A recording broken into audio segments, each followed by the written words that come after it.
Igraš li ti onaj bingo? Igram, kako da ne igram? Pa jesi dobio nekada nešto? Dobio, proliv nego. A je li komšija da te pitam? Jel ti bolja sad ova voditeljka, ova Suzana, ova plava ili ona Marija, ona crna? Pa Marija je mlađa, ali opet Suzana. Gledao sam oni ljubavni filmovi sa nju, ceni me bre ko glumicu. Nego da ti pitam, znaš li ti zašto ove voditeljke vole sad ove sportiste? Pa zato što su mladi, lepi, snažni. Ma nemoj, pa i mi smo taki pa nas ne vole.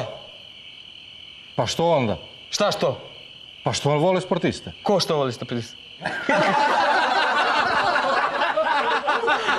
Nego, gledam bre onu kilibardu, sve mi nešto kao dođe poznata bre. Šta poznata? Pa naše dete bre, tu je u Klitorić odrasla. Ma da li je moguće, kako se ja ne sećam? Pa nije se tad zvala Kilibarda. A kako se zvala? Pa Marija, isto što i sad.